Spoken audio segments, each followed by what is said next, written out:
Call to order the regular meeting of the Dickinson City Commission.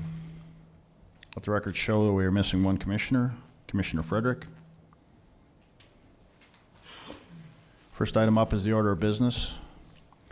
Mr. Dossinger, are there any changes to the order of business? Mr. President, there is no changes to the order of business. Thank you. Any questions on the order of business?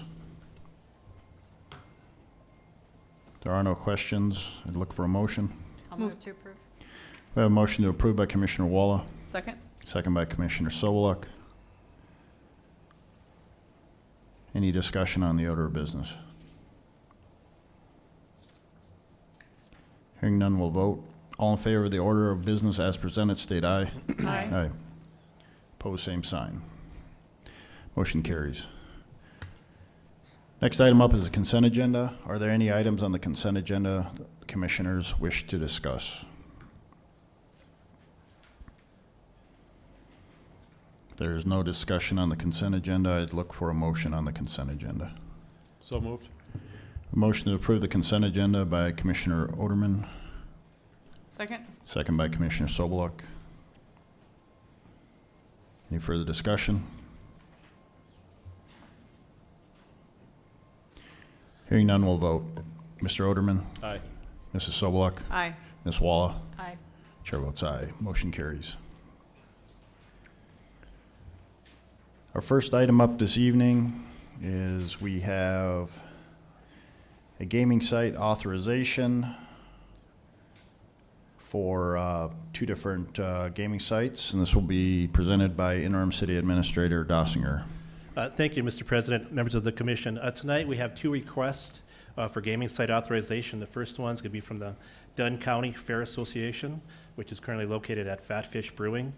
They have been operating at Fat Fish since April of 2021. The effective date of this authorization would last from July 1st until June 30th. This would be for pull tab dispensary devices, bingo, electronic pull tab devices, 21, and poker Calcuttas. The second site would be for the American Foundation for Wildlife, which is located at the Southside Saloon. They have been operating at that location since January of 2008. This would also have an effective date of July 1st of 2022 to June 30th of 23. This is for pull tab jars, pull tab dispensary devices, electronic pull tab devices, prize board, and 21. Staff recommends approval for those two sites. Thank you, Mr. Dossinger. Any questions for Mr. Dossinger on the gaming site authorizations? You should have within your packet breakdowns of their local donations. That is something we have requested that they provide where the money is donated to. So,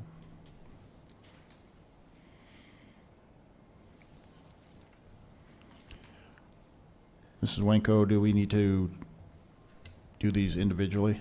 Mr. President, I would recommend that you do that. Okay. So the first item up would be the Dunn County Fair Association. I'd move to approve the gaming site at Fat Fish for Dunn County Fair Association. We have a motion to approve by Commissioner Soboluk, Second. second by Commissioner Walla. Any further discussion? I'd just like to say the information is really helpful about the local donations.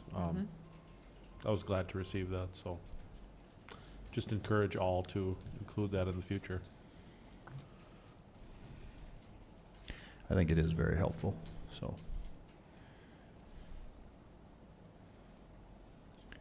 any further discussion? Hearing none, we'll vote. Mrs. Soboluk, Aye. Ms. Walla, Aye. Mr. Oderman. Aye. Chair votes aye. Motion carries. The next item for approval or disapproval is the American Foundation for Wildlife gaming site.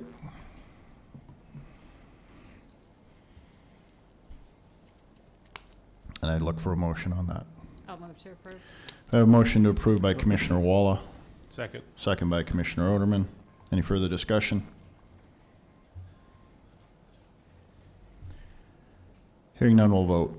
Ms. Walla, Aye. Mr. Oderman, Aye. Mrs. Soboluk. Aye. Chair votes aye. Motion carries. Our next item on the agenda is the city attorney contract renewal, and this will be presented by interim city administrator Dossinger and city attorney Wenko. Mr. President, members of the commission, the current legal services contract between the city and Macduff Kellogg are set to expire on May 1st of this year. The current city attorney contracts were executed in May of 2020 after the city went through an RFP process.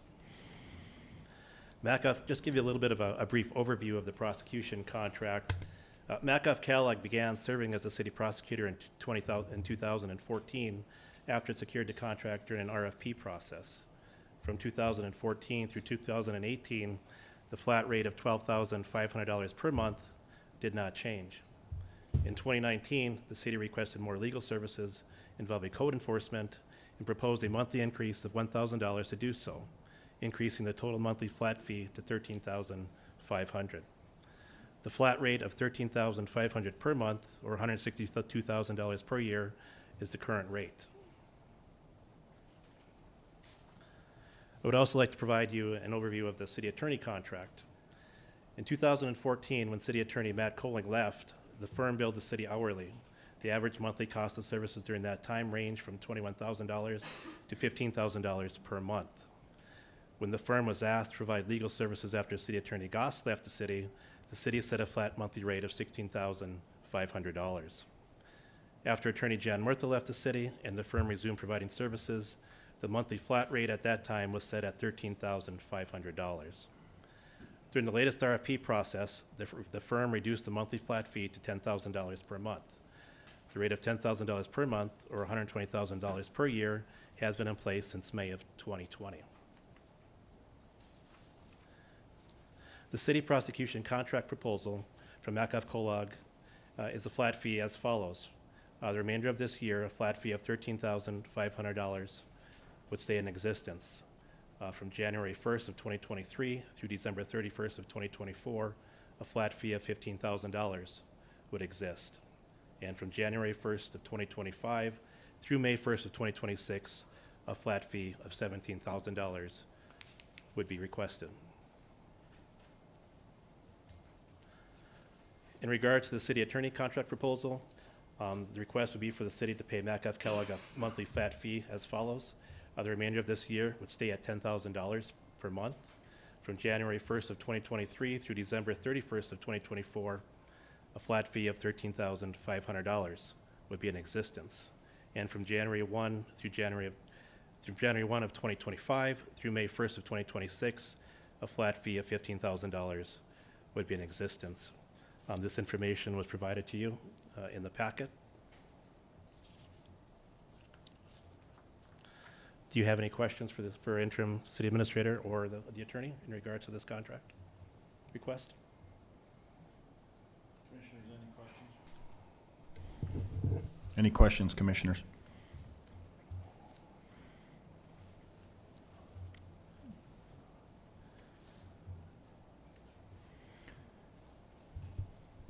Hearing no discussion. Mr. President. Yep. Mr. Orman. Mr. Dossinger, how does this compare to other municipalities our size? I think right now for the services that Attorney Wanko provides along with her firm, I think we're getting a good deal. I know how many hours her and her staff put in, not only in the prosecution side, but also for serving as a city attorney. It's not unusual to receive an email late Sunday evening from Attorney Wanko in regards to many issues that she's working on. I had spoken to the executive team members in regards to Attorney Wanko's performance. We're very happy with what she has done, and I have also spoken to commissioners also in regards to the work product that Attorney Wanko and her firm provide. I think we're getting a very good deal as far as the services that they provide. I would commend Macduff Kellogg and Ms. Wanko on their availability, and yeah, I mean, I think it's second and on the yeah. I think it certainly rivals having an in-house attorney as far as any work product or the availability. It's, to be honest, it's just like having an in-house attorney. Yeah. I would agree. Any further discussion or questions for staff? Not, I'd look for a motion on the contract renewal. Move to approve. I have a motion to approve by Commissioner Oderman, Second. second by Commissioner Walla. Any further discussion?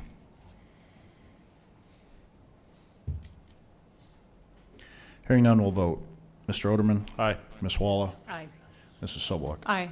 Chair votes aye. Motion carries. Our next item up, we have reports.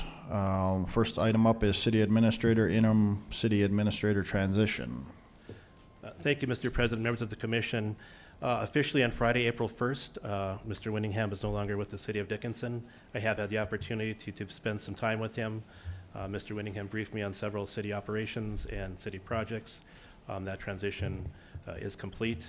Last week, I spent the majority of my time meeting with department heads and getting briefed on their operations and challenges that they are facing. So I'd like to report that transition is complete at this time.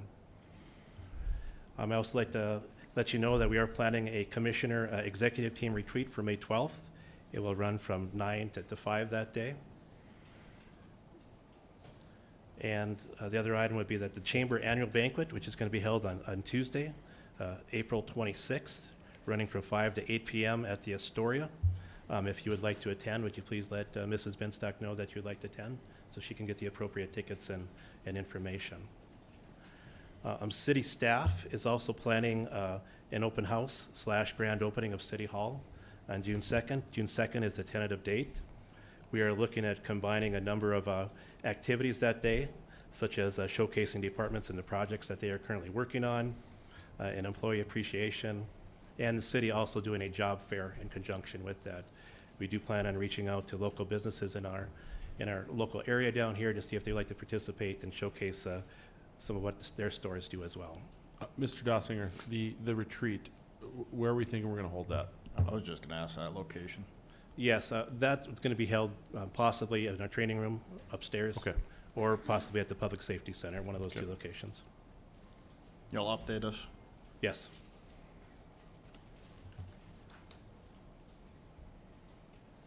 The next item I'd like to update you on is, as you know, the city has gone through a condemnation process for 3 properties located in our community. Those properties are located at 1520 West Villard, 243 2nd Street Southwest, and 219 South Main. Currently, the building official is soliciting quotes for the demolition of those structures on those properties. And hopefully at the next city commission meeting on April 19th, those quotes will become for you for approval for the demo work. That concludes my report. Happy to answer any questions you may have. Mr. Dossinger and Mrs. Winko, were there any appeals at district court on these condemnations? Mr. President, Commissioners, no, there were not. So Okay. the 30-day appeal period has expired, and that is why we are moving forward with the quotes for the demo. Okay, thank you. Are there any other questions for Mr. Dossinger or city staff before we move on? Thank you for those updates. We'll move into public safety. This month we have a report from the fire department. Welcome, Chief Bresnell. Thank you, President Decker and Commissioners. Before you tonight to present the March monthly report for the fire department. Again, just a reminder of the services we provide. We go a little bit beyond just fire protection. We do provide some EMS services, hazmat response, public education, and fire prevention. And then we are a regional response team on several teams, such as the hazmat, structural collapse, confined space, and low-ankle rescue. We had 59 calls for service, not in October, in March. I apologize for that. That does put us at 205 calls for this year so far. It is about a 4% increase from last year. We're trending right along where we were last year. Here you can see where we were at last year and where we're kind of trending this year. So we've had a couple high months, and then this month was a little lower. A breakdown of call types. EMS calls were our #1 call for service.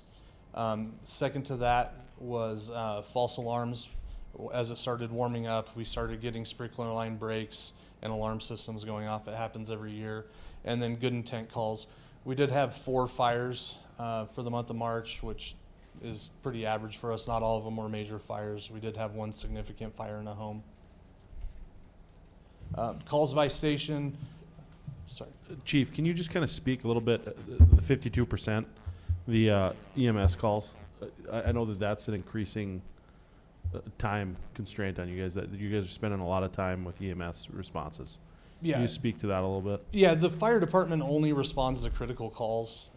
So cardiac arrest, somebody not breathing, some, calls of a critical nature, or at the request of EMS when we have like a lift assist or something that they need help with. So this is actually a very small percentage of the overall calls that EMS calls that actually happen within the city. So the fire department is licensed at a basic level, so we can provide basic life support.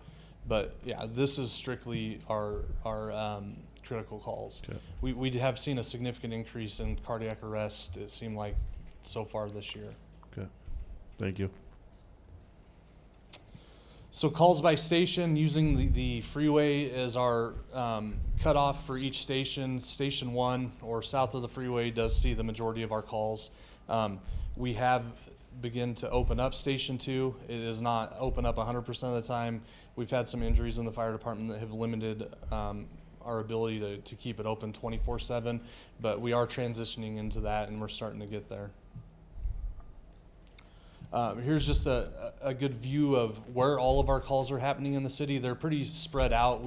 Where you see the red, we've had multiple calls in that area, or in that, at that specific place, but for the most part, our calls are pretty spread out across the community. Our response times, we've actually brought them down significantly.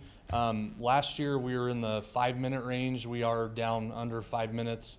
And for the Station 2 response, we're at 6:32, which is still a little bit over where we want to be, but we were in the 7 to 8 minute range last year. So we've really been working on our response times and where we can find efficiencies in our process of responding. Training hours, we completed 476 hours for the month of March. That does put us at about 1,800, almost 1,900 hours for the year. For our overall training hour requirement for ISO and other licenses, we're at about 30% or 37% of the overall what we would require to be at. So we're trending a little higher than where we should be. So the team is training a lot. We did conduct some live fire training, ICS courses, EMT course going on right now. We have our Firefighter 1 course and Firefighter 2 course, and then a Hazmat Operations course. And then we do currently have somebody down in Utah attending a NIST study that they're doing on firefighters. They picked 5 from the state, and one of our firefighters was chosen to go down and participate in that study. Fire prevention, conducted 186 routine inspections, 41 fire prevention activities. That would include any station visits or going to classrooms and stuff like that. Anything that doesn't really fall within a routine inspection or the inspection category is a fire prevention activity. It does include some phone calls that are made. And then we did issue 2 certificates of occupancy, or approved 2 certificate of occupancies. And with that, I would gladly answer any questions. Thank you, Chief Presno. Any questions? Thank you. Thank you.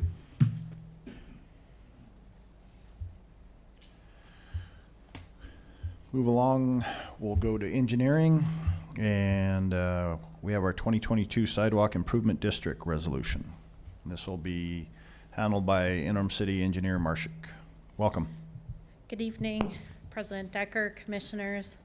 The Sidewalk Improvement District is an annual endeavor that permits the city to institute a mechanism to allow citizens to make improvements to sidewalks, curb and gutters, and driveways, which are within our city right-of-way.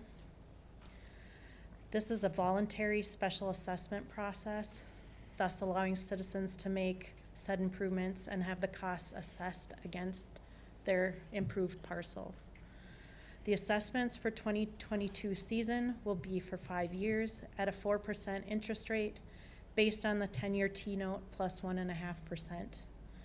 The bid opening for the project is anticipated to be held April 27th, 2022. City engineering staff recommends approval of the Special Improvement District number 2022-23-1. Do you have any questions for me on this item? Just gonna make sure I have the right resolution. 20, I believe it's 07-2022 for the resolution number. Ms. Marshak, so this is the situations where like somebody comes to the city and says, I'd like to be included in this district. It's the voluntary one?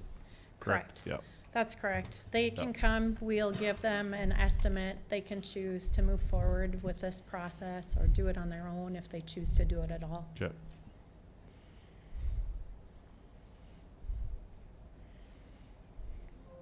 included in the packet was that spreadsheet, kind of breaks down. Yep. So are there any further questions for Mrs. Marshak on Resolution 07-2022? Move to approve. We have a motion to approve by Commissioner Oderman, Second. second by Commissioner Sobeluk. Any further discussion?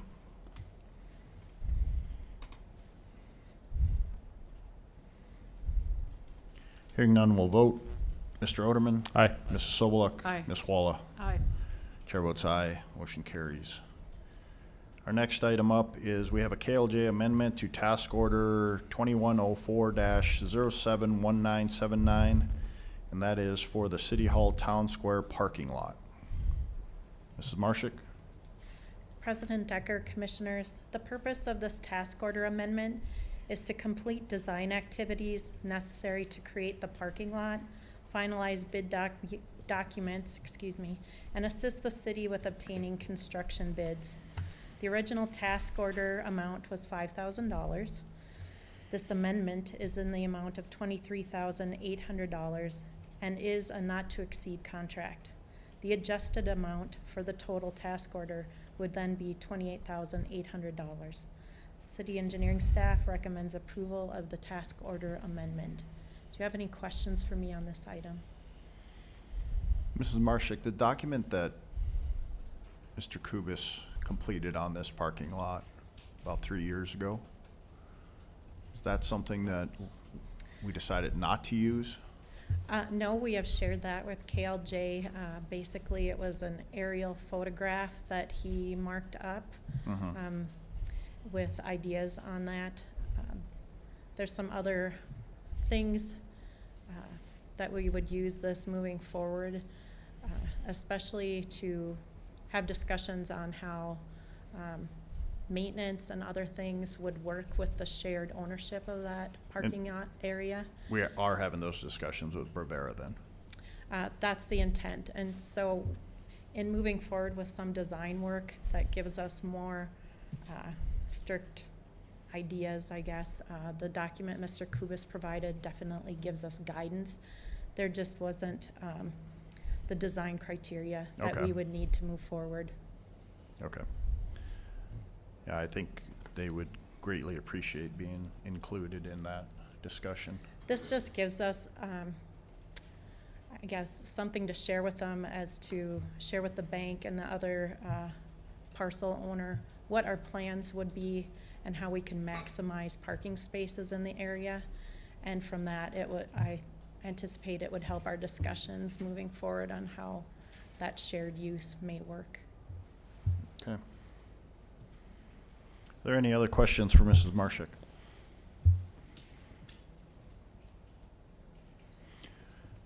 If not, I'd look for a motion on this task order. I'll move to approve. We have a motion to approve by Commissioner Walla, Second. second by Commissioner Oderman. Any further discussion or questions?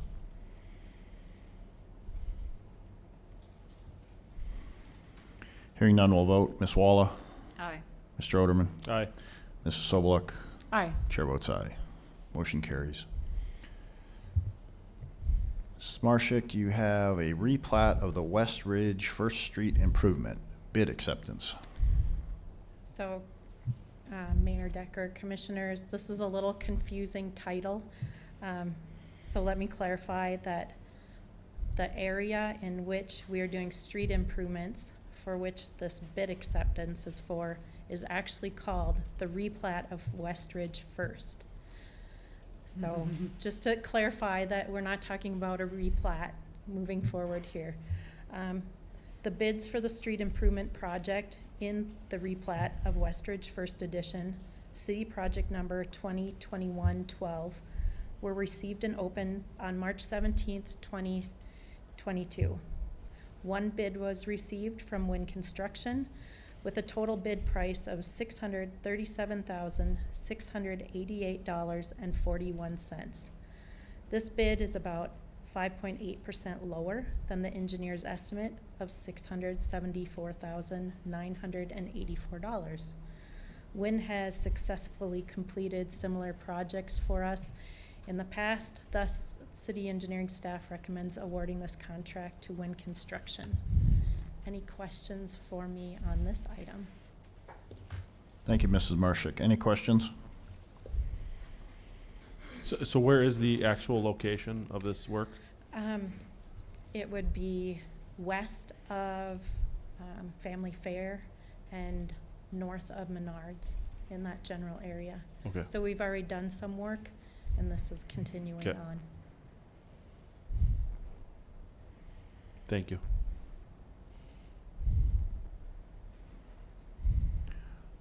Are there any other questions or comments on this replat of the Westridge First Street?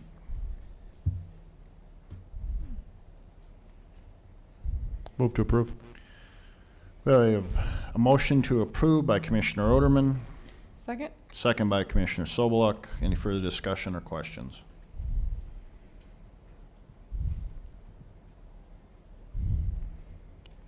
Hearing none, we'll vote.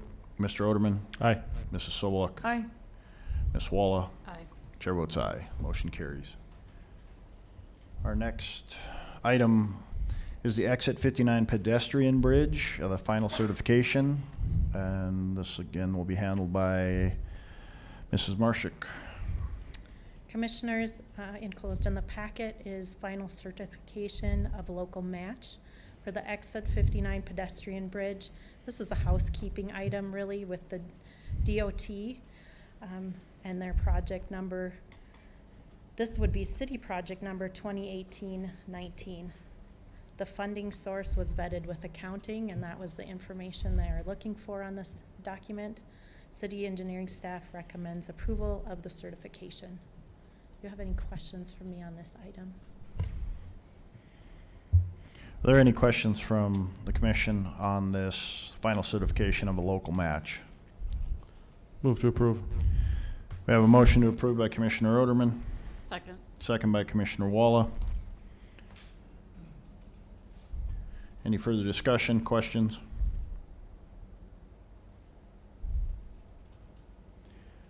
Hearing none, we'll vote. Mr. Oderman, Aye. Ms. Walla, Aye. Mrs. Sobeluk. Aye. Chair votes aye, motion carries. And then we have the 2022 Mill and Overlay Bid Award. Mrs. Marshak? Thank you. Commissioners, bids for the 2022 Mill and Overlay City Project number 2022-01 were opened on March 29th of this year.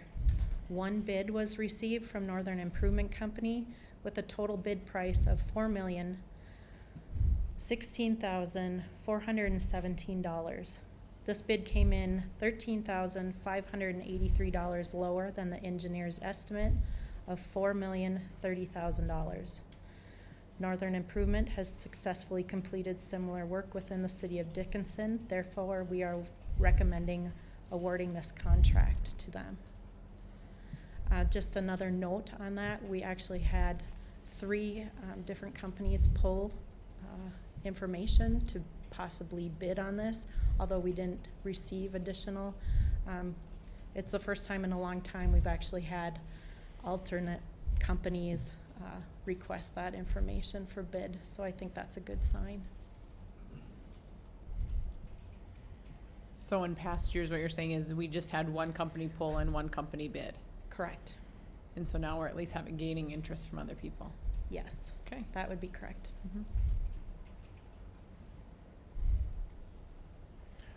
Are there any other questions for Mrs. Marshak? The bid and overlay. I'd move to approve. Second. We have a motion to approve by Commissioner Sobeluk, second by Commissioner Oderman. Any further discussion?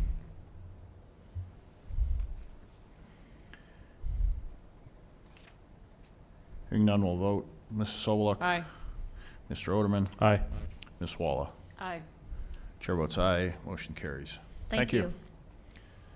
We'll move on to our 5 o'clock timetable, our public hearings and public comments.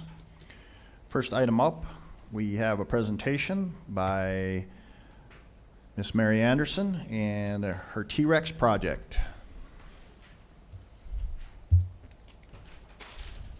Good afternoon, everybody, commissioners afternoon. and mayor and everybody else. We're here to give you the update on this project, and I can't remember when I was in last, so I don't know if we handed these brochures out. So I thought we would do this again and just introduce you to this project and tell you what it's all about. And I think I promised you last time that that was just an introduction and that I might be back for an ask. And so today is going to be the ask. So just letting you know what we're up to. I am Mary Anderson, Executive Director with ABLE. I've been at ABLE since 1985. With me is Mike Klein, and Mike joined me 20 years later. He's been here since 2005. And so we're here on behalf of ABLE. For those of you who don't know ABLE, we serve about 95 men and women with intellectual disabilities in Dickinson, Hettinger, and Bowman. Our mission is dedicated to enhancing relationships, providing opportunities for growth, and encouraging people to reach their personal dreams. And as I said, I came by, and presented this project to you about a year ago. The primary reason for this project is really getting employment, getting people employed that have intellectual disabilities that are generally going to be unemployed in regular jobs. And so what's made this more important to us is the federal rules have made our life even more complicated and have actually restricted some kinds of processes. So having more space has been important. Certainly with COVID, the space was even more critical. So our stores at the plaza have really provided a good employment foundation for people.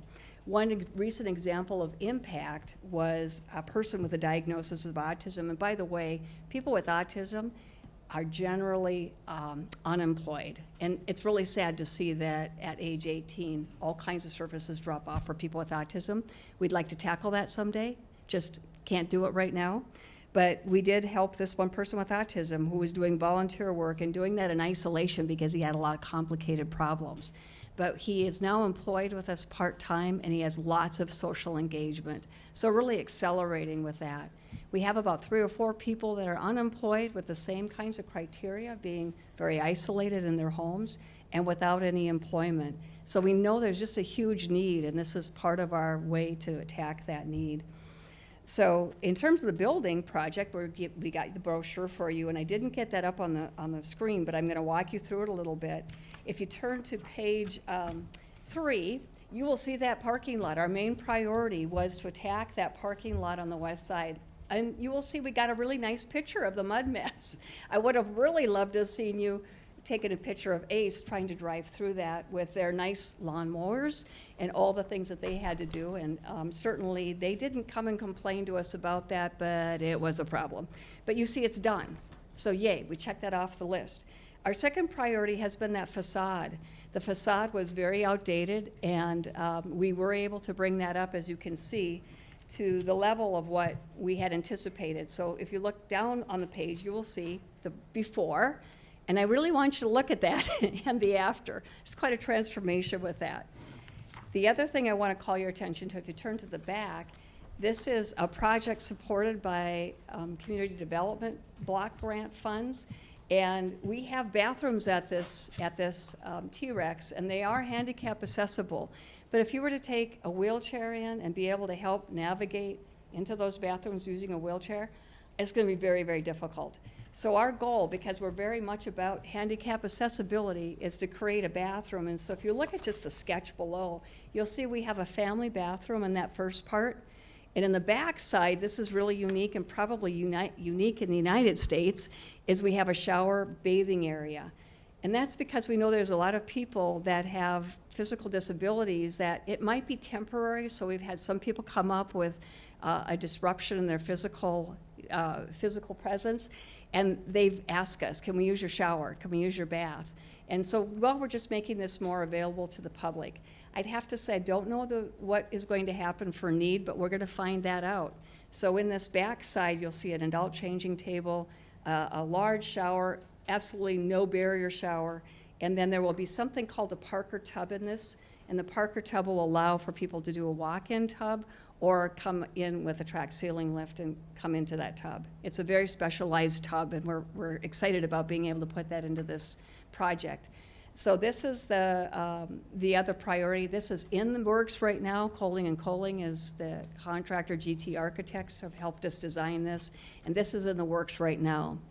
So the thing that we are coming to you about right now, and we want to be able to say that really all these improvements help us to, I will show you the remodeling. I guess I'll go to this remodel so you know what's going on the inside also.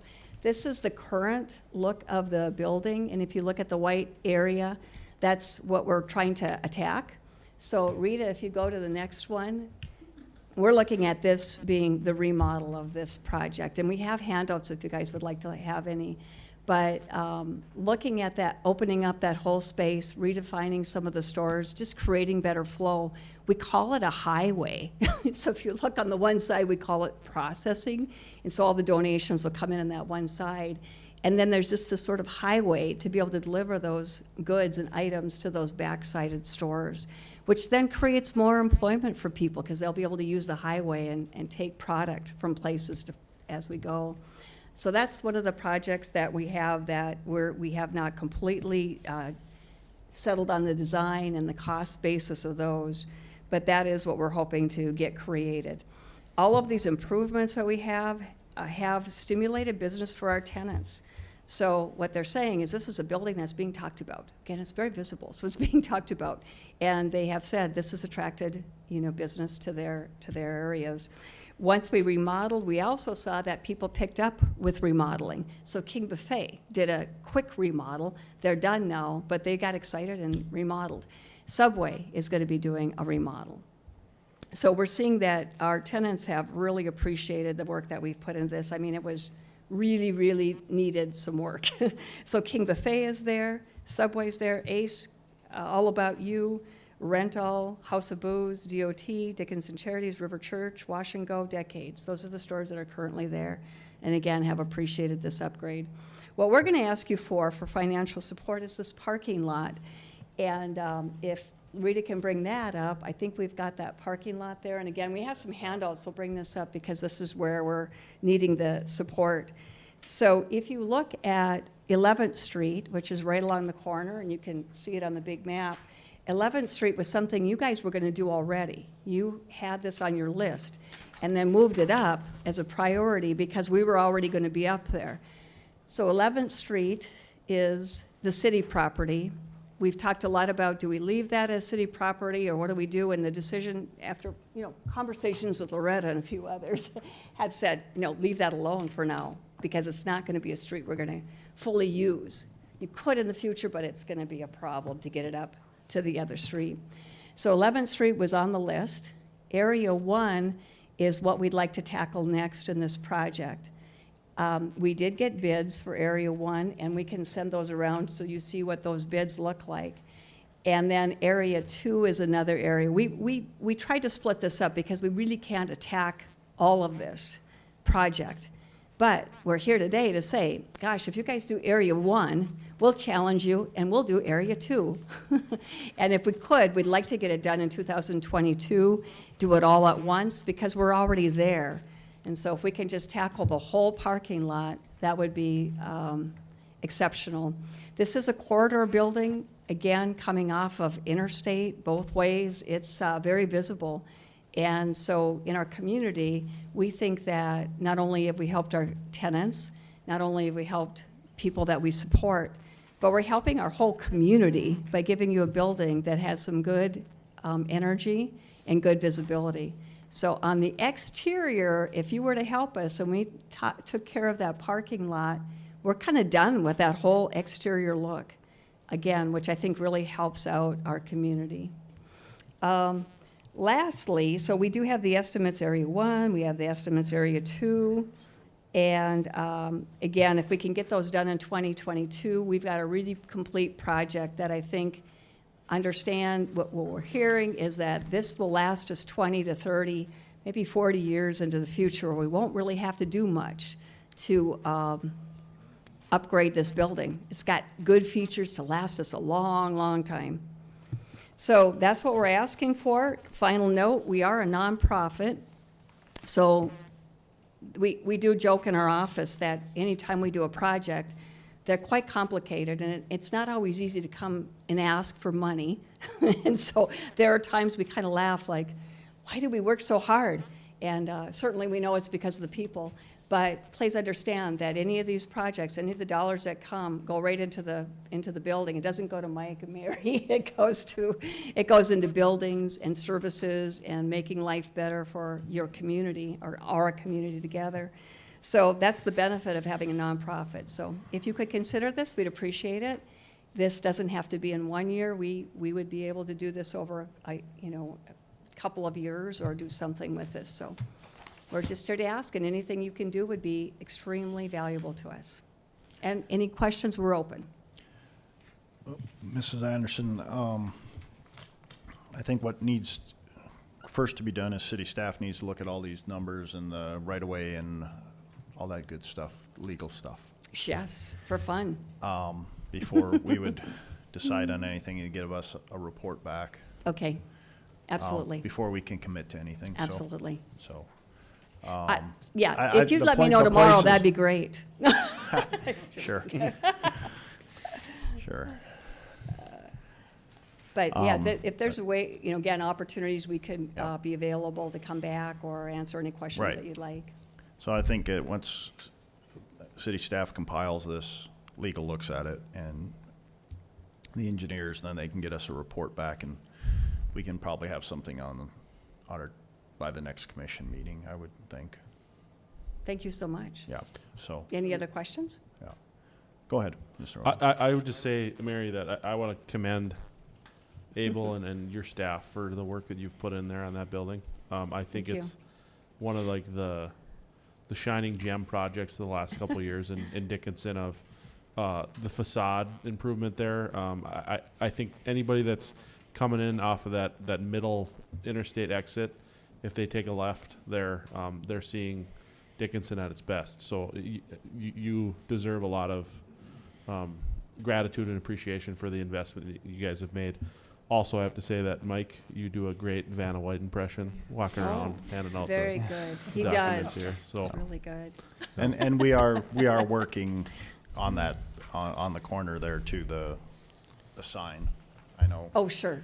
That was another. Mr. Dossinger, and I know has made that one of his priorities we want to make sure we set money aside for signs, and that's one of the signs on the corner there. We want to make it look as good as your building looks. Thank you. I put a plug in for some of our partners, Highlands Engineering. Andrew's always so good about running numbers and taking our calls. We can be a little pesky, but he's been really patient with us, so we appreciate that. GT Architect, Two's Construction's been great to work with.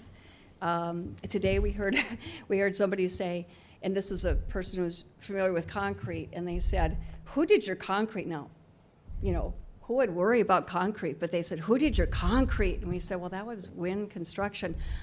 I've never seen better concrete it's work. beautiful, yeah. And it was like, oh, okay, yeah. So we put it, Minneapolis, or Yeah. from the city there? not, yeah, Not around Dickinson. no, so that was, again, we put a plug in for some of these people who have worked so hard for us. Ryan Kilwine is our best rescuer. When we have a problem, he comes to our rescue. So I hope I didn't, if I missed anybody, sorry, but there's been some great partnerships. So we thank you for recognizing the work. It's not solely us. We have a lot of good people working with us.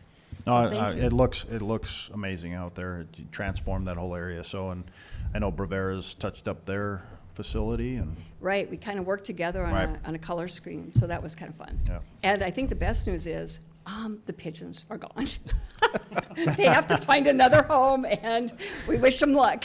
But we did But we do not have the pigeons, so that's probably the best treat of all. So thank you so Well, much. If you've thank got you. any other questions, we'd be happy to answer them. We will. Otherwise, good luck to you in Thank you. finding us money somewhere. Thank you. We're not done yet. We're gonna keep going. Okay, thank you so much. The next item up this evening is public hearing on code enforcement penalties, and this will be handled by City Attorney Wenko. Thank you, Mr. President, Commissioners. Before you, are enclosed in your packet, you have a proposed ordinance which would update and amend the existing code provisions that relate to the code enforcement ordinances. As specifically noted, we are just updating the financial penalties for infractions and misdemeanors to make it compliant with the standard minimums with the Century Code. So every once in a while, we come across these code sections that do need to be updated, so this is just one of those updates that we can put in place for the building department, so moving forward, they can enforce these accordingly. Staff recommend approval, and I would answer any questions. And this should be ordinance 1746. Correct. Mr. President, Mr. Oderman? I did have, when I was reviewing this, another one of my philosophical questions. So this is required by Century Code. These are the minimums required by Century Code. Correct. Because I mean, I'm just reviewing this, and if code enforcement is the goal here, increasing the penalties, does that maybe increase the likelihood that someone will not be able to make the necessary improvements or do the necessary work in order to come in compliance with code? Commissioner Oderman, these are standard minimum requirements. A lot of this comes into the discretion of the prosecutor as far as how we handle these within the court system. We always want to work with property owners that have these issues. I think the building department does a great job with that. But we get to the point where we have some property owners that simply will not comply, and we get to the point where we have to start imposing fines or additional requirements. So we typically try not to get to this point, but in the event that we have some property owners that do intend to be persistent and not follow instructions and not comply, we do have to have these tools in our toolbox to be able to deal with those situations. Well, and I guess it does say not exceeding $1,000. So, like, I mean, Correct. that's the threshold you can go up to. But as the prosecutor, you have prosecutorial discretion to Correct. recommend something much lower than that. Correct. Okay. Thank you. Are there any other questions for city staff? Again, this is ordinance 1746. It is amending and reenacting section 7.030.060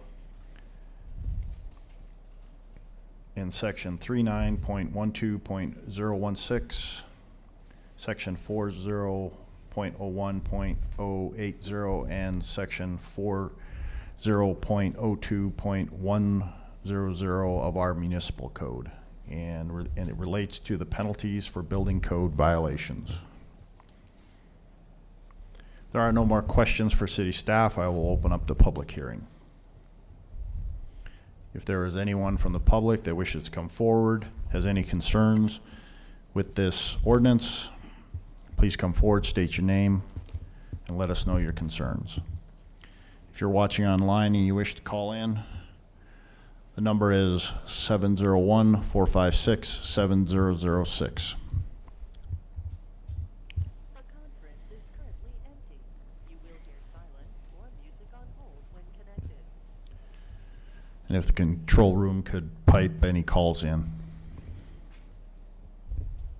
Again, if you have any concerns with ordinance 1746, please come forward, state your name, and let us know your concerns. Mr. President, I would have a question while we're just waiting to see if anybody's going to come forward here. Mr. Dossinger, we have a code enforcement official now with the city, correct? That's correct. how many citations or whatever we would call this have we seen since they've been hired? I would have to get that information from the Okay. building official. And that is one of the things that you'll see in an upcoming commission meeting in May. You'll Mr. actually Schwinn. see a monthly report. But Mr. Schwint, if he's in the audience, Yeah. maybe you would have Mr. that Schwint? information. Mr. Schwint, just hold up. I'll close the public hearing here in a second. Anyone else from the public? Seeing no one from the public has any concerns about ordinance 1746, I would invite Mr. Schwint to answer the Commissioner Oderman's question. How many infractions? Now that we have a code enforcement official, have we seen a increase in citations or whatever we would call it for these? Well, last year, commissioners, we had over 1,000 actually letters that went out. And we're working through the process, developing our procedure as far as what we're actually going out and looking at. With our condemnation, that's been a huge push for this individual. So that's what we're looking at. We already have a list of some other properties that we're noting. We'll probably be looking forward to about probably 2 or 3 for coming in front of this board if the process. Our intent is to work with the property owners, as Ms. Winkle said earlier, to meet code compliance. Unfortunately, like the last 3 properties, if we can't get to that point, we will condemn. But we're working with our new person, Tiffany Johnson, and she's doing a great job. Thank you. And Commissioner Roderman, I just will piggyback on Mr. Schwinn's comments. Our office has seen an uptick with Mr. Dukart coming on board with Ms. Johnson. Typically, what will happen is if it's a significant issue, their office will send us a request to prosecute through the criminal court. And so we have seen an uptick in those requests. Normally, we don't like to get to that point, but if we get to that point, then our offices have to work together to get those cases prosecuted. And based on everything is documented, so we exhaust all measures prior to asking Ms. Winkle for her help. All right, are there any other questions for city staff? Not, I'd look for a motion on 1746. So moved. We have a motion to approve by Commissioner Oderman, Second? second by Commissioner Sobeluk. Any further discussion?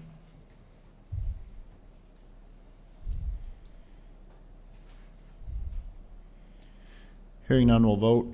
Mr. Oderman, Aye. Mrs. Sobeluk, Aye. Ms. Walla, Aye. chair votes aye. Motion carries. Our next item is in the public hearing and public comments, not on the agenda. If you are in the audience and you wish to come forward and speak to anything that was not on our agenda or any item that was on our agenda, please come forward, state your name, and let us know your concerns. Again, if you're watching online, the phone number is 701-456-7006. In control room, we cannot hear the phone if the phone is piped in.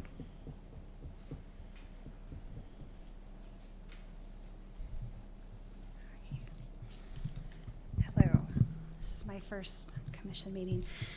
My name is Tara Zettel. I'm a registered nurse. I'm also the president and executive director of Connect Medical Clinic, and we just wanted to come just to inform the city what we are doing. Even though we've been in the community for 8 years now, this is our first time approaching the city commission, so thank you for having us. Connect Medical Clinic is a sexual health clinic dedicated to providing medical services, education, and support, evidence-based medical services and support from a perspective of professionalism and respect for the human person. We see men, women, and non-binary individuals. Our services are low cost or free, so that we are an accessible, affordable healthcare provider in our community. We are just across the street from the new rodeo, the new Sanford Sports Complex, going in the rodeo grounds. We're on State Avenue south of JD's Barbecue. And I have with me Mark Billings. He's the advancement manager, and Rachel Marshall, our new nurse practitioner, to talk about not only our services, but our upcoming events this week. Mark. Share the microphone. As the city continues to embrace its theme of first choice for families, great choice for opportunity, we wanted to let you know of a series of events we're planning April 6th through 8th in Dickinson. First, Connect is partnering with the Trinity Catholic Schools in hosting a free youth rally from 7 to 8:30 p.m. on April 6th in the Trinity High School auditorium, featuring 23-year-old Jess Ford, a national speaker and writer for Focus on the Family, as well as Marcus and Jalen McGill, who are singer-songwriters at River of Life International in Dickinson. Jess will focus on suicide prevention, positive mental health, and developing a positive self-identity at this rally for youth ages middle through high school. And he is going to be drawing upon a background of a near suicide and depression when he was a teen, and a path forward for a life filled with purpose and direction. Okay. I actually have our little flyer on that event here. The next day, then Thursday, April 7th, he is coming back to speak to our family of support at our 7th annual fundraising banquet. There will be a mission update, and as well as fundraising around our two major initiatives this year, which is the first is a mobile health unit. And we know Dickinson is surrounded by lots of schools, area teens who don't have sexual health services.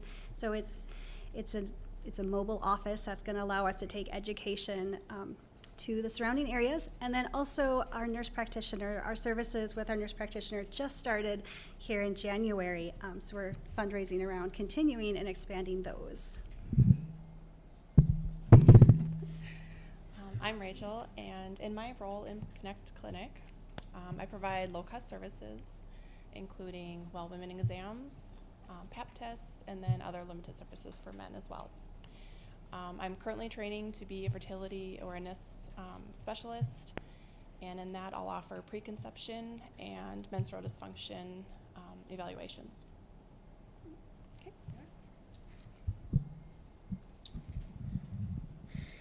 Finally, Connect is still known by some in the community as that women's organization. And we're hoping to dispel those rumors by organizing our first men's breakfast from 7 to 8:30 a.m. Again, this coming Friday, April the 8th at Living Word Fellowship, which is at the corner of 15th Street West and State. Will feature a fabulous breakfast catered by Mulligans, and Jess will inspire men to become leaders and protectors in the quest to make families as strong as they can be. All right, so if you guys have any questions for us, we'd love to answer them. Otherwise, we're excited to be a part of and supporting the city's mission to be a first choice for families and a great choice for opportunity. We're hoping we can really do our part to help our young people and at-risk men and women and non-binary individuals in our community. Well, thank you for the presentation. I think you're definitely going to be filling a void in the community. So I would encourage everyone to attend the different events. I would like to, but I will be out of town. So I was writing them all down. I'm like, oh, I'm all out of town the whole time. So, but thank you so much for bringing. May we approach? We have a little gift. Sure. Go ahead. Yes. And if anybody else wants to see more information, it's connectmedicalclinic.com for more info. Thank you. All right. Thank you, Mark. Thank you. Thank you. Anyone else from the audience wishes to come forward? This again is the public hearing and public comment section. If you have anything you wish to discuss with the commission that's not on the agenda or was on the agenda.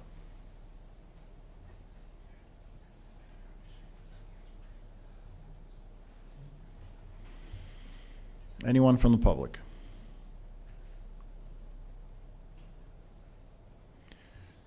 Seeing no one else from the public has any comments, we'll close that section. We'll return to our normal agenda, and we left off with engineering. We'll start with Public Works, and the first item up is our Fire Department Station structural repair. And this will be handled by Solid Waste and Recycling Manager Prouse. Welcome. Good evening, President and Commissioners. First up tonight, I have a Fire Station 1, which is in our downtown area, floor and replacement project that we're looking at. Next slide, please. Actually, I can do it. There we go. This is the concrete in Fire Station 1, I'll call it Bay 1, is the first bay to the north of the office or administrative area. The concrete is cracking and floating in multiple areas, especially where the engine drives in and out of that facility. In fall of 2021, while CW structural engineers were working on the project, the City Hall project, they were asked to go take a look at that site to see why that concrete was floating and cracking in multiple spots. Their recommendation, first off, was to stabilize the foundation, which is a mortar and stone wall, utilizing concrete, a CMU product, which is concrete mortar, and then putting in 6x6 I-beams on the foundation, tying that together before they do any excavation, and then repouring that floor. At the exact same time, they'll remove all the material and install also a 28-foot trench drain opposed to the round circular drain that's there right now. Looking to replace approximately 14-foot wide by a little better than 40-foot long section of concrete to eliminate that floor from floating, and I did witness that when I was over there looking at the site. We did receive 2 bids. The first bid was from Roars Construction for $75,850, and the second bid was from Two's Construction for $76,800. Picture to the right kind of shows some of the cracking. If you focus right between the 2 little red bollards and the overhead door, you can see some structural cracks in that apron underneath that overhead door. They will come out into the sidewalk, I believe, and replace it all the way to the curb and gutter. As you go inside the building, for this picture to the left, you'll see some of the cracking that's taking place right along that apron. That's the area that you can actually see floating as that engine is exiting and entering that facility. There is some significant gouging there, which is also causing some trip hazards and safety to the employees that are working in that site. You'll see the hairline or the structural cracks. Those extend all the way back towards that floor drain about every, I would say, 8 feet. There's a linear crack. The middle picture is the mortar stone wall that will need to get some CMU and then the steel I-beams to reinforce before any excavation occurs. That wall has the capability of coming in, therefore wrecking the foundation of that site before any work starts. And then the farthest right picture again is that about approximately a 10-inch floor drain that's currently existing. As I said, during this project, we'd look at putting in a 28-foot long trench drain to allow for more moisture to go down. It is the recommendation of the city staff to approve the low bid of $75,850 to make their necessary repairs, which were recommended by CW structural engineers. I am here to answer any questions you may have, as well as Public Works Director Zuroff and Fire Chief Presnell. If we approve this, how soon are they going to start work? I believe they could start as soon as we give them the okay to move forward. And are there time hacks for them to complete it?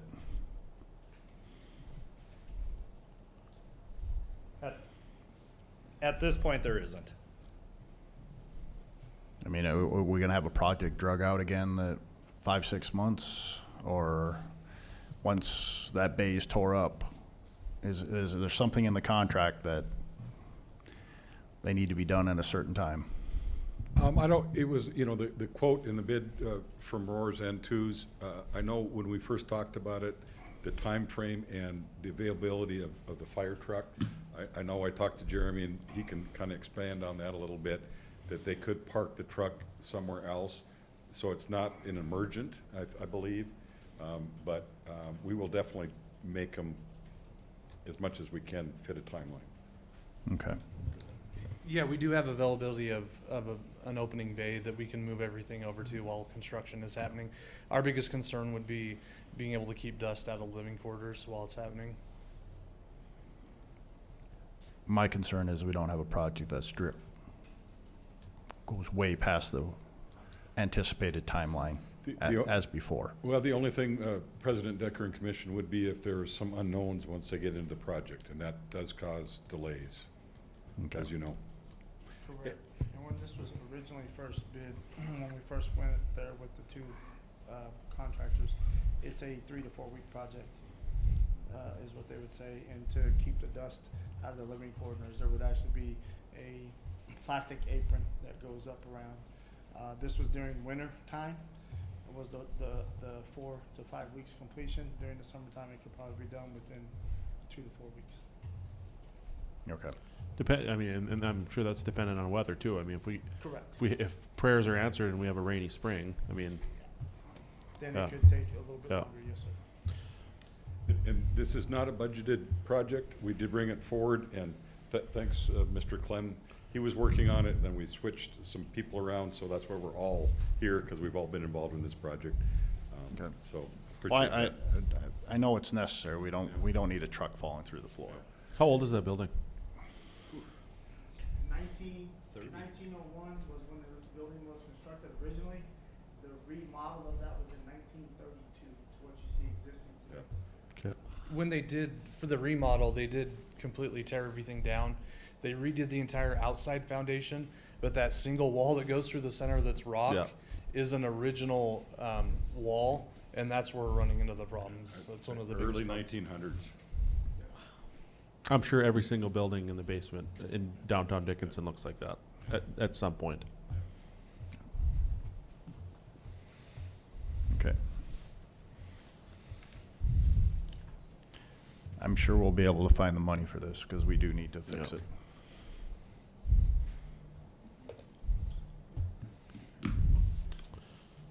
I'd look for, if there's no further questions for city staff, I'd look for a motion. Do we have a bid number, or, 75,850. I mean, no, I'm talking contract number or anything like that, okay? No project. No project number, okay. I'd move to approve. We have a motion to approve the, I'll call it the fire station floor repair. Second. So we have a motion by Commissioner Oderman, second by Commissioner Walla. Any further discussion?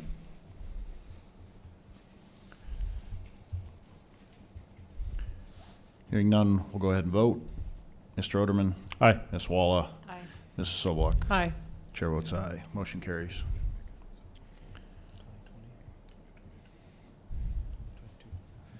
Our next item up is a Keep America Beautiful grant.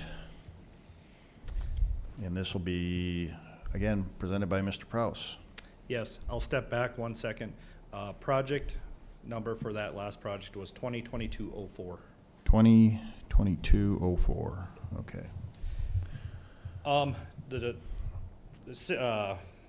The grant is a Keep America Beautiful grant, eliminating cigarette litter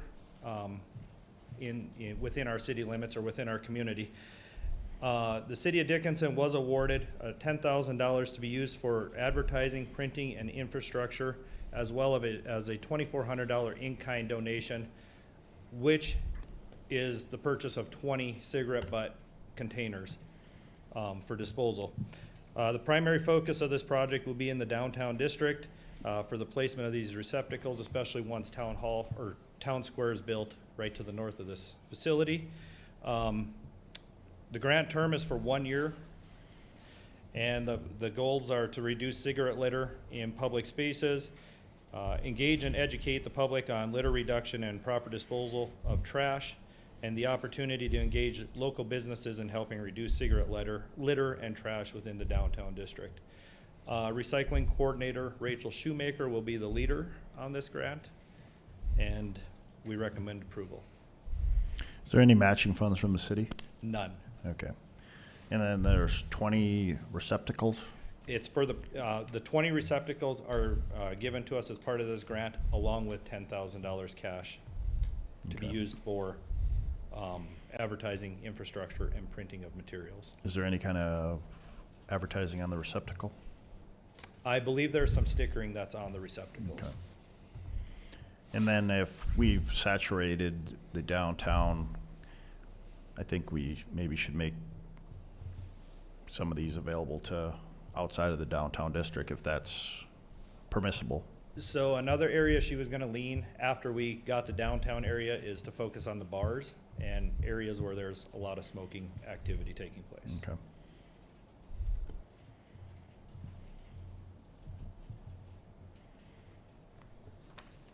All right, any other questions for Mr. Prouse on this grant?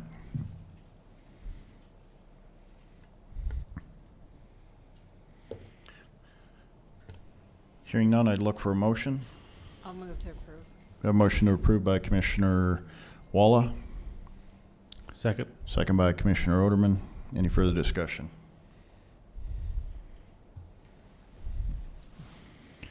Hearing none, we'll vote. Ms. Walla, Aye. Mr. Oderman, Aye. Mrs. Sobeluk. Aye. Chair votes aye. Motion carries. Mr. Prouse, you also have a hazardous tree removal resolution. Yeah, thank you. This resolution is for hazardous tree, it's an annual resolution that allows citizens to remove privately owned trees that are deemed hazardous by our city forester, and the cost can then be assessed to the special assessments of that property. The trees have to be removed by approved arborists. That improved arborist list is available from our city forester. And city staff, again, recommends approval. This is a voluntary project or option. Has the arborist gone around and marked the hazardous trees? He is working on that currently.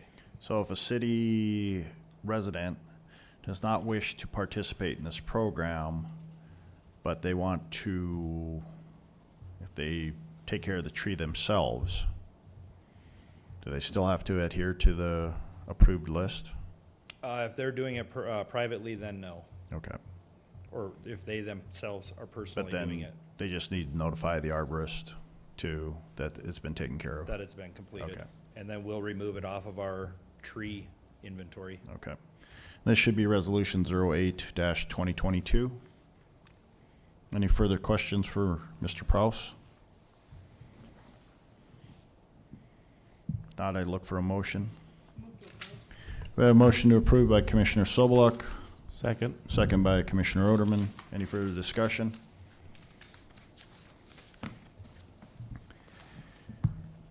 Hearing none, we'll vote. Mrs. Sobeluk, Aye. Mr. Oderman, Aye. Ms. Walla. Aye. Chair votes aye, motion carries. Thank you.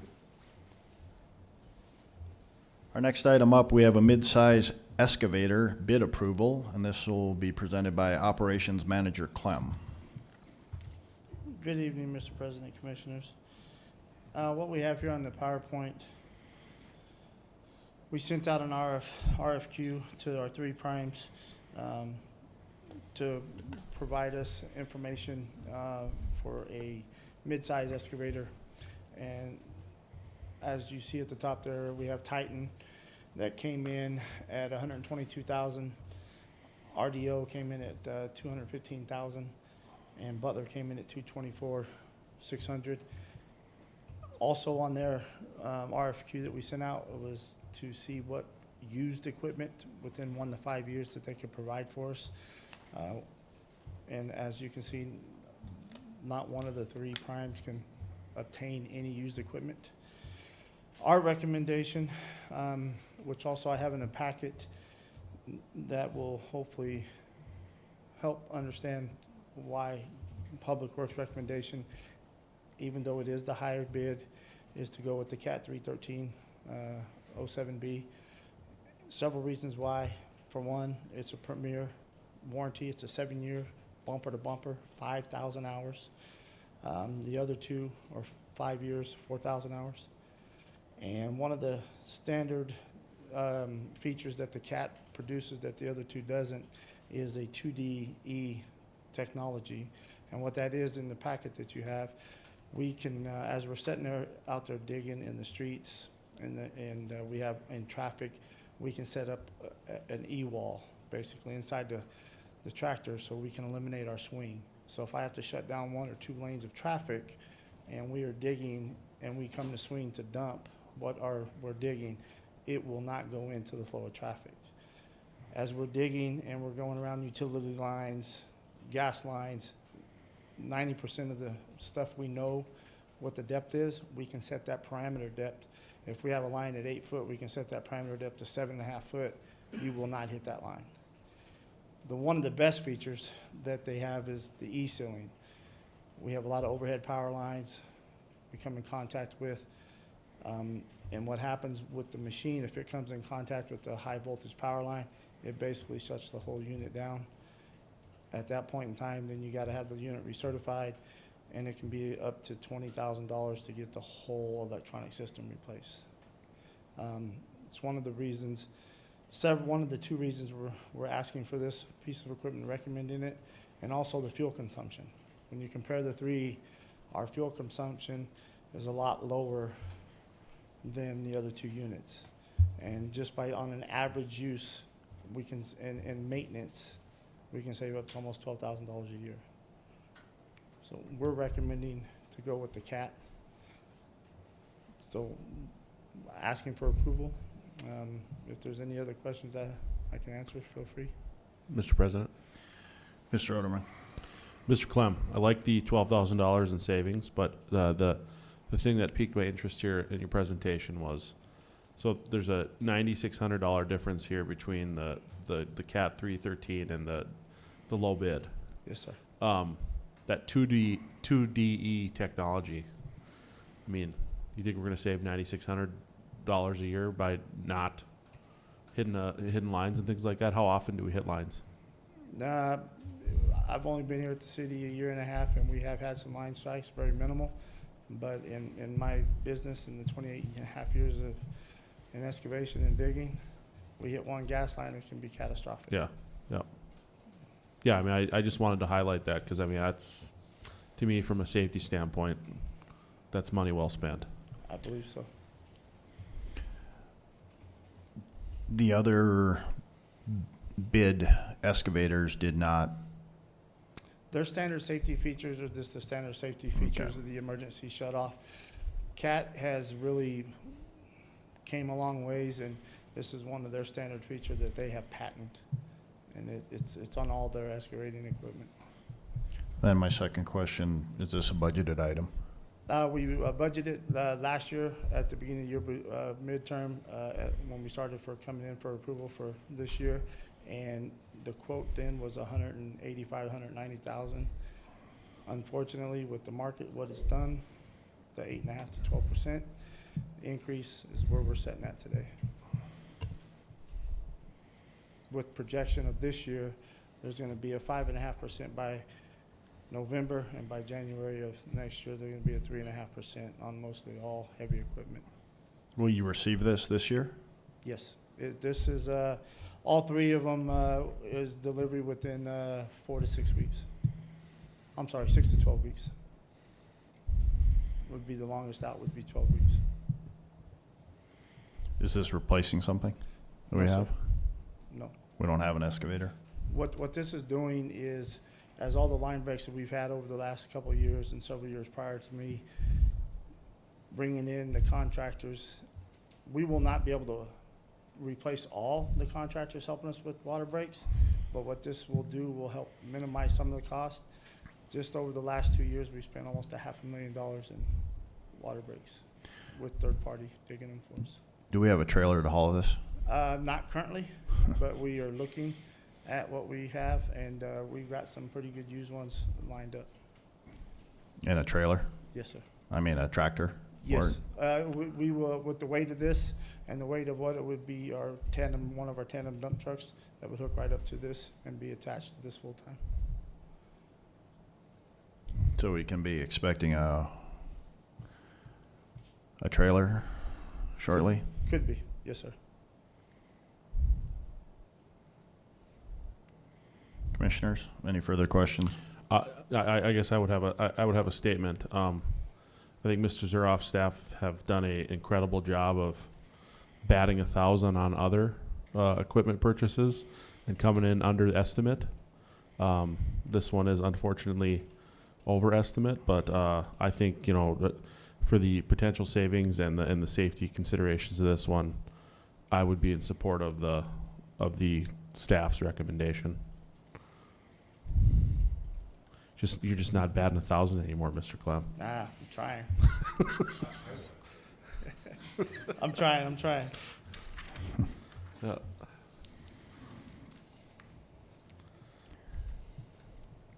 So the difference in the price from what we budgeted last year, and you have that. We would see about a $2,000 increase per year on what we currently have out for 7 years on our lease. Okay. I would move to approve city staff recommendation. We have a motion to approve by Commissioner Oderman, Second? second by Commissioner Sobeluk. Any further discussion?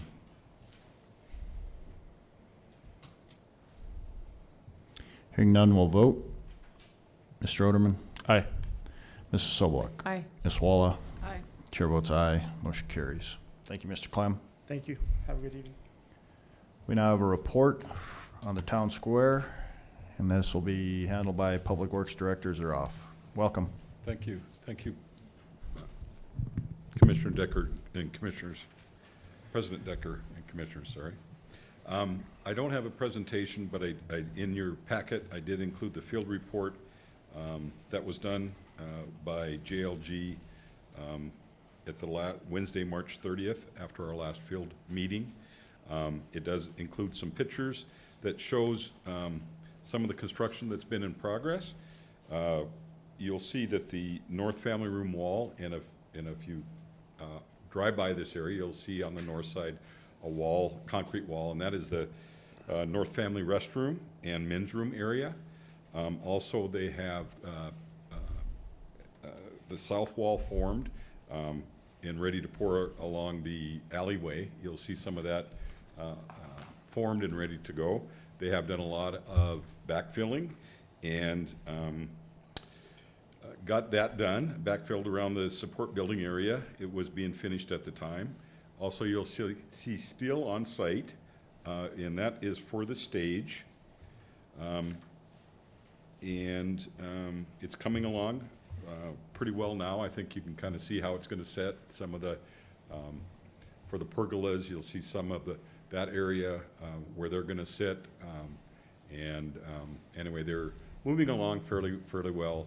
Now that the weather's better, I think it'll increase, the speed will increase even faster.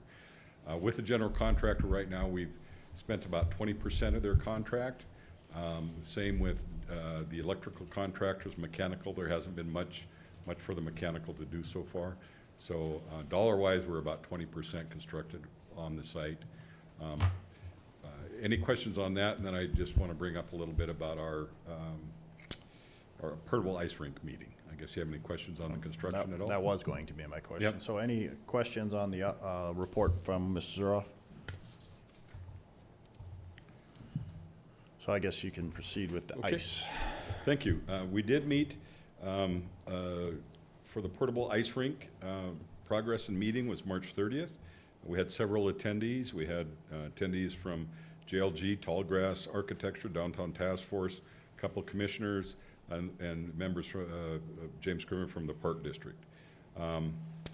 Basically, it was an overview of portable ice rinks and what's needed. We did look at the construction site where the rink would be, and if any changes, if we want to make any changes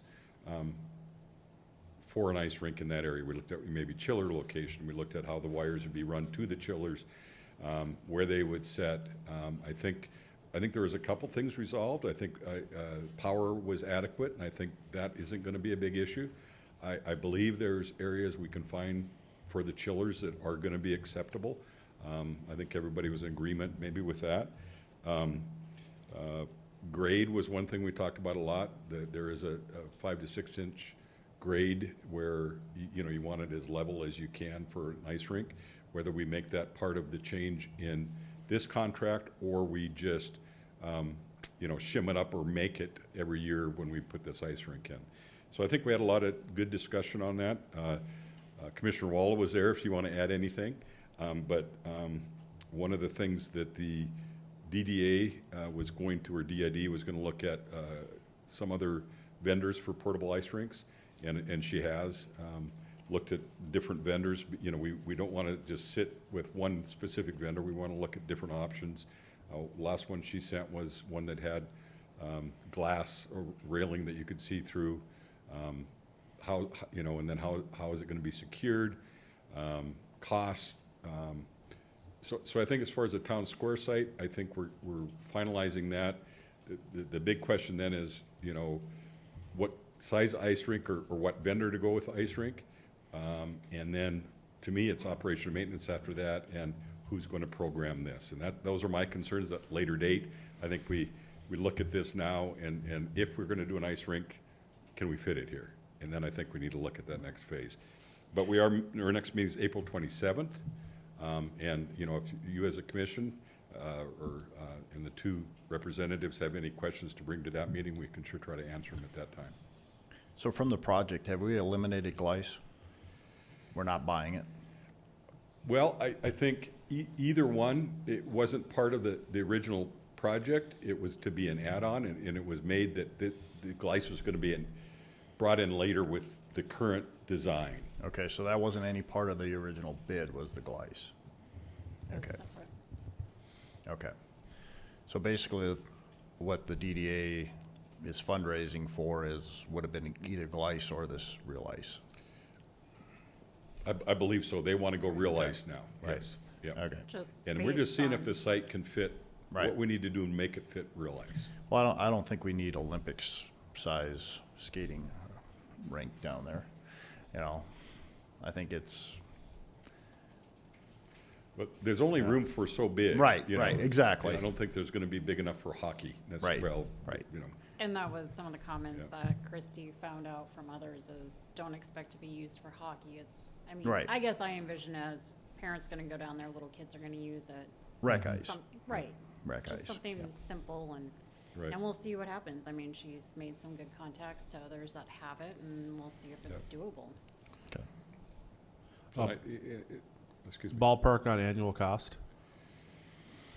Putting some of that together, you know, I think right now with one of the vendors she showed us, I think it was about 90,000 to bring it in or to purchase it.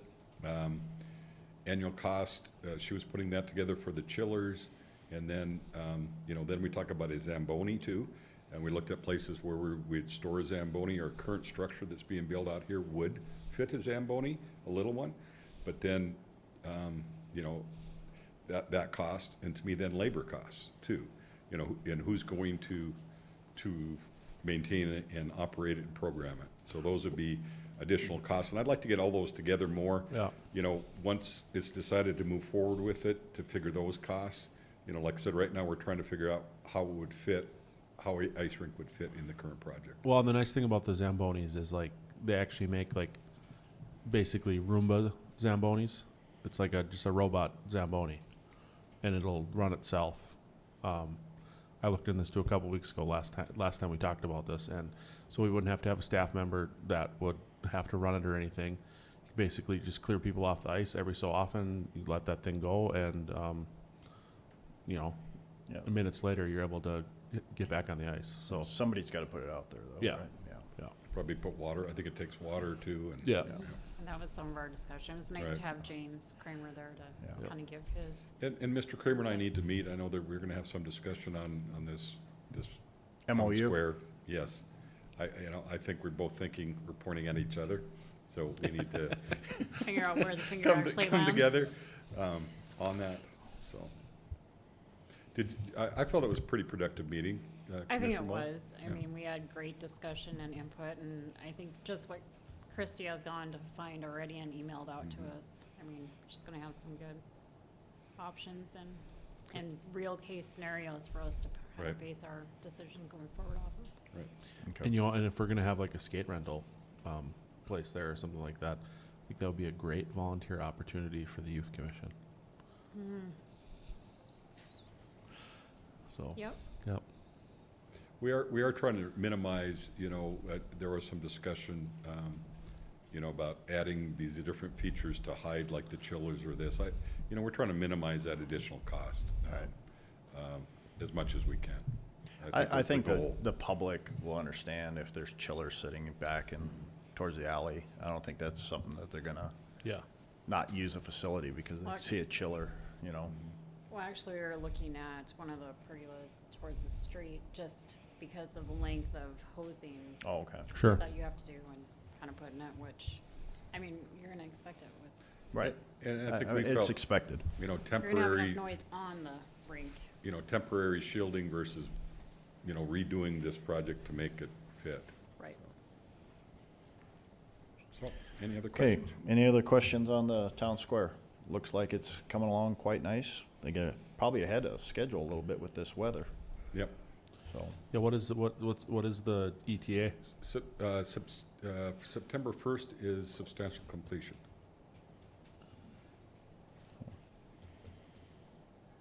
All right.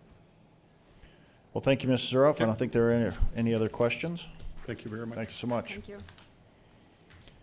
We don't have anything from planning or building and code enforcement this evening, so we'll move on to item 10. Commissioners, do you have any items that weren't on the agenda this evening that you wish to bring up? Mr. President, Mr. Oderman? I would just like to just make sure, we haven't talked about this in a couple months, that we just continue to keep our eye on the ball on any potential work that could be done out at Patterson Lake with I agree. dredging and things like that. I think the time is right to start to maybe pursue some things with Parks and Rec and what's the federal agency we've got to be friends with on this one?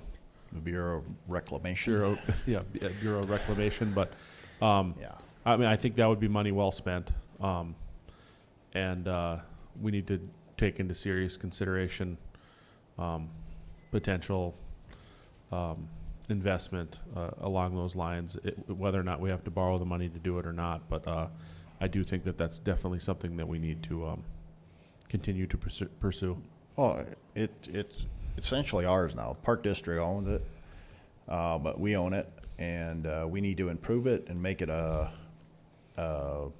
top-notch recreational facility. And we got to put some money out towards it. I know it's heavily used by a lot of the new members in the community. I think sometimes older members of the community neglect it because it has been for years, but there's a lot of new community members that thoroughly enjoy Patterson Lake, and we need to upgrade it and some of the facilities out there and make it a viable secondary water source. Mhm. We need to have that. I mean, we appreciate everything Southwest Water does for us, but we need to have a secondary source in case, just for backup, so.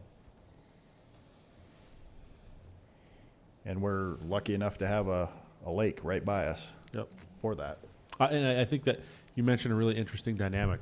These new residents that we have that didn't grow up in Dickinson and, maybe from other states and things like that, particularly from the South. I've heard a lot of feedback from them about how lucky we are here to have that. And I think people who grew up in Dickinson or have been here for a long time